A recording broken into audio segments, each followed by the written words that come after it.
forecast for the week of May 7th, 2023. Now you're saying to yourself, yeah, but what's the big deal? I mean, after all, the Pluto station was last week, that eclipse was last week. What a week. Oh my gosh. Ugh. Anyway, I hope you had a good time. Tense week. You think, well, it's behind us now. And it is. It is. We're still technically in eclipse season, but it is behind us. But each week in May, we're going to have one aspect that really lights things up and kind of brings us back to that tense eclipse time. Hopefully in a very productive and a little bit less stressful way than last week, where, wow. But this week we have one. But before we get there, I want to talk about Venus in Cancer. Venus moves into Cancer on Sunday, and the vibe shifts for socializing and romance and for things like that. From the light, happy hour, hang with friends, meet for coffee, that sort of thing of Venus and Gemini, towards a little bit more traditional, a slightly bit more formal, but really traditional vibe of Venus in the sign of Cancer. Family barbecues, family dinners in general, close-in people, not necessarily going out and meeting a lot of new people, more spending time with folks that you already know. And generally speaking, a more reserved vibe. Venus loves to be in the sign of Cancer. It's sort of, well, in June, Venus has a good chance of being in Cancer each year. Not this year. This year, Venus is in Cancer in May. But if you think about June weddings, that's a very Venus in Cancer kind of feel. So if you think about it that way. So Venus moves into Cancer, where she's going to spend the rest of May into early June.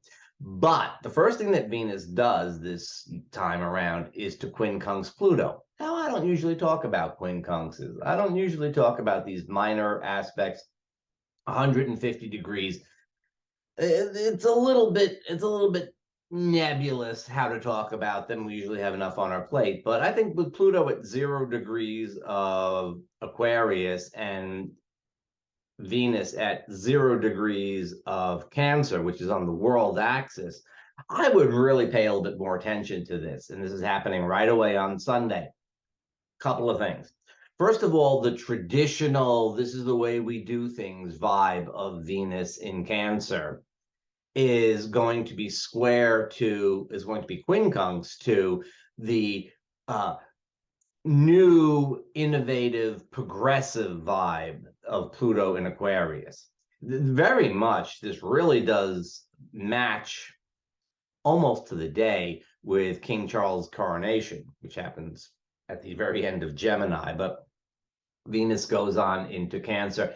And I think maybe some of the reaction to and some of the commentary on the coronation will have this Venus in Cancer. This is tradition. This is the way we do things. This is, the graciousness type of thing versus the kind of, well, what are you doing for the people kind of vibe. That would be one aspect of it. And that's the thing that would go on the world axis. So let's see what happens with that, or, something else. But it's also very much something that we're liable to be feeling within ourselves, where on the one hand, we have our model of socializing, relationship. We have our traditional ideas about things, the things that we hold on to on the one hand. And then we have the things that are going on in the world and the call for progress and innovation and change. And we could each feel that. We could each feel, okay, how does my relationship life match up with the world that we have to live it in? Is it a good match, or is it not such a good match? I would also take a look, one more thing, I would also take a look at finances. Now, Sunday, the markets are closed, so that's probably a good thing. But I would be interested to see, I don't know if I'm going to like it, how things are going to go with, let's say, the banking crisis, which is, it's not a crisis, but it's been not a crisis for about 3 months now. So it's going to be interesting to see how that plays out. That's another thing just to be keeping an eye on with Venus quincunx to Pluto. I think a lot of it will come into the sense of like there's it's a challenge. It's a challenge to the system. Of course, the U.S. has to get their debt limit thing straightened out, and we'll see how that goes as well.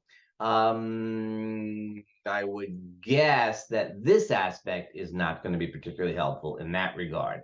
So we probably will not get a great resolution to that. If we haven't already, we probably won't get one right away. Although sometimes aspects push us in directions we don't really anticipate. It'll probably be the topic, however. Now, let's get serious. Well, we're already serious. Let's think about it this way. The next aspect that happens is on Tuesday when the sun meets Uranus in Taurus.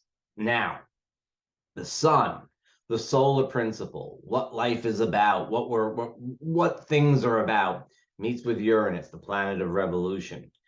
Here we have the beginning of the week, Sunday, Monday, Tuesday, under the influence of this aspect, which is going to feel a lot like challenges to the status quo. Venus quincunx Pluto, also challenges to the status quo. And here comes this aspect. Now, on the positive side, and let's be positive about things, this is an opportunity for making big changes, innovation. This is an opportunity to move out of comfort zone. This is a creative aspect. It's very creative, especially in Taurus. It's definitely a very powerful energy, and I feel that it's got great potential. Use it to your advantage, especially as the next aspect that's forming is Mercury. He's retrograde, it's true, but he is retrograde in the process of sextiling Saturn. It doesn't happen until a little bit later in the week, but we have some opportunities here. On the more challenging side of things, it's definitely the blow to the system. And I would again look to finances and the banking system as something that may be taking a shock from this. Again, the whole budget negotiations in the US, and if you're in New York State, that's probably an ongoing thing. We always have things going on with budget in New York State every single spring. Anyway, look to see what happens. Use this energy productively with a forward-looking attitude. It's a good one, but don't stick to the status quo. Don't try to keep things in the box. Things will not stay in the box. As we make our way through Friday, we have the last quarter moon in Aquarius, and that coincides with Venus and Mercury making nice sextiles. Actually, early in the day is the Mercury Saturn sextile, but that's much more a Wednesday Thursday aspect. And then Friday we have Venus trine to Saturn. This is a good aspect. It'll help to put things on a more emotional basis in terms of relationship. Usually we talk about Venus, Saturn being about structure, but while Saturn's in Pisces for the next few years, it's not going to be so much about structure. It's going to be more about the flow of things, the flow of emotions, and being able to work with them in relationship. It's an aspect that allows for a lot of change, a lot of soft motion, right? That you just move from one thing into another. You can morph the shape of your relationship. You don't have to make any hard turns. For socializing, it's also very good. So a little bit of a decision time because we're at the last quarter moon. What are we going to keep? What are we going to drop out? We're getting a little bit of that Plutonian energy, which we've been feeling because the moon went over Pluto midweek.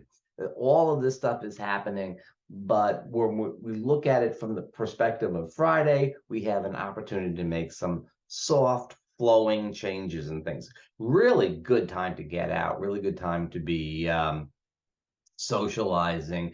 And if you have to schedule your family picnic or something like that, I would look towards Friday as being an option. I know it's Friday, you probably have to work or something like that, but I'm just saying it's a good time for socializing, good time for getting out.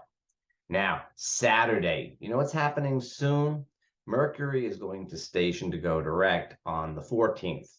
right? So we're going to have all of the mercurial mishaps multiplying as we get towards the end of the week, particularly Friday and Saturday. Folks that are traveling for Mother's Day, watch out. And those of us that have things to do next weekend, I'll be speaking in Annapolis, for example. I have to drive down there and drive back, and I am anticipating it's going to be fine. It's going to be absolutely fine. So I would watch out for the mercurial stuff perking up towards the weekend next week. The potential stress for all of us. So that's your week. That's the outline of it. We start out with Venus going into Cancer. We have this popping aspect on Tuesday of the Sun meeting Uranus, followed by the Moon going into Aquarius and meeting with Pluto.